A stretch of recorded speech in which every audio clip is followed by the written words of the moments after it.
o meu primo Amor e Lila. Eu e Lila éramos primas inseparáveis. Onde uma estava, a outra provavelmente também estaria.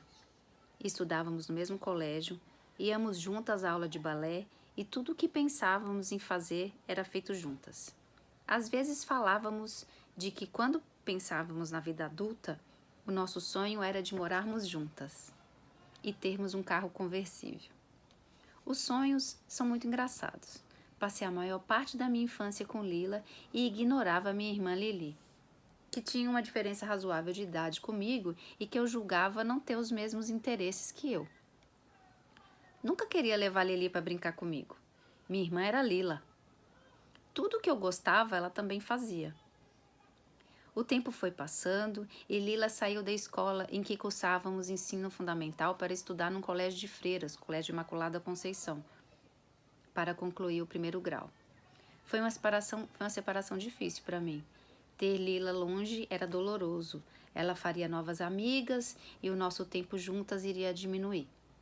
Eu era apaixonada por Lila, mas uma paixão que só quando se é criança se pode ter. Sem interesse, sem desejos sexuais, mas uma necessidade de estar com ela. Eu sempre pedia para minha tia Rita para deixar ela dormir na minha casa, para que ficássemos ainda mais juntas. Quando finalmente concluí a 4ª série e pude ir para o Colégio Imaculada, o nosso relacionamento começou a mudar. Eu sempre fui uma menina esperta e eloquente, mas quando mais jovem, sempre fui tímida. Adolescente, eu era ainda mais tímida. Ela começava a se desenvolver. Muito menos os meninos apaixonados por ela... Não, peraí, tá errado isso.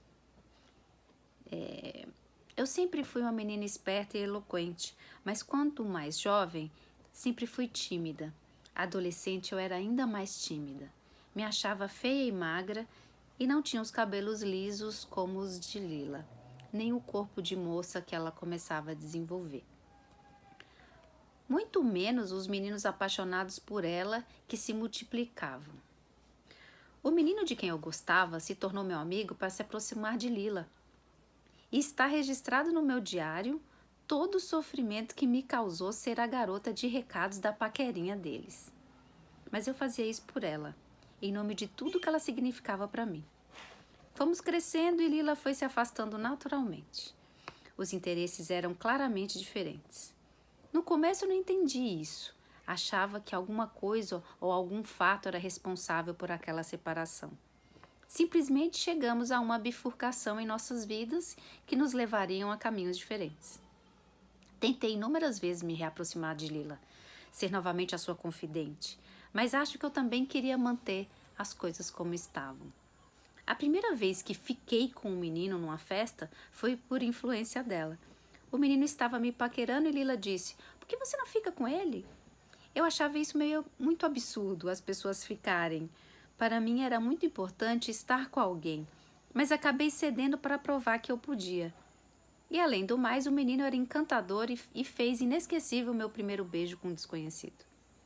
Mas achei que não deveria mais sair com ela. Em outras tentativas de fazermos programas juntas, a galera que estava com ela queria cheirar loló, e eu não estava a fim de me drogar. Todos riram, me chamaram de careta. Ela fumava escondido com o Igor, e eu não gostava disso. Talvez eu realmente fosse careta demais para a minha idade, mas foi um motivo forte para me afastar dela. Sua amizade com Igor foi se intensificando cada vez mais justamente por eles terem cada vez mais interesses em comum. Lila era bonita, tinha seus paquerinhas e eu não achava que eu podia andar com ela também por sua beleza. Nossas vidas foram ficando ainda mais diferentes e nos víamos cada vez menos. Lila queria se casar, era clara a sua vontade. Não que eu não quisesse também, mas tinha muita vontade de fazer vestibular e entrar para a faculdade. Como sempre, Lila fez cursinho primeiro que eu, ela era um ano adiantada, apesar de termos nascido no mesmo ano. Mas desistiu da possível carreira acadêmica, alegando que não tinha vocação para estudar mais. Eu investi na carreira acadêmica entrando para a Pontifícia Universidade Católica de Minas Gerais, em Belo Horizonte. Foi a minha vez de sair de casa para estudar. Uma experiência maravilhosa.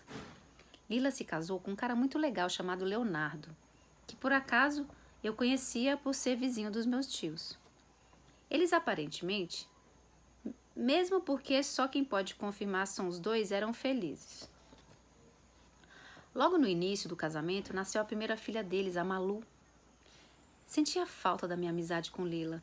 Às vezes pensava nisso, como crescemos juntas, mas tão diferentes uma da outra, né? Esse momento me aproximou de Alice, a minha irmã, que nessa época estava recém-casada e esperando seu primeiro filho. Essa aproximação me fez refletir a minha ausência na vida de Alice. Não sei muito dela contada por ela mesma, só sabia o suficiente para quem tinha convivido juntas, crescido juntas. Uma pena. Perdi um tempo com ela que nunca mais poderei recuperar. Lila, em pouco tempo, ficou viúva. Seu marido foi vítima de uma tragédia da vida. Dessas ironias que só a fé em Deus faz você seguir em frente, sabe? Léo morrera estupidamente, vítima de um câncer fulminante na nuca. Lila desmoronou. É como se ela não acordasse mais de um transe em que se abateu sobre ela. Eu me formei em comunicação social, morei mais um ano em Belo Horizonte e me mudei para São Paulo em busca de uma profissão bem remunerada. Na última vez que visitei Lila em Montes Claros, achei que o tempo não passou para ela. Apática, sem objetivos, ela voltou para a casa da mãe, com a filha.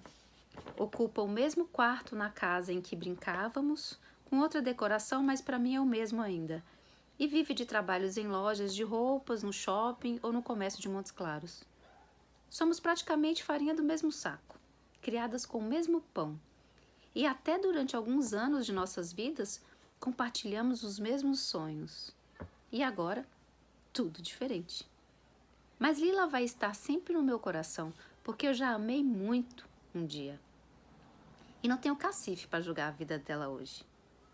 Na verdade, esse conto é uma declaração de amor para ela.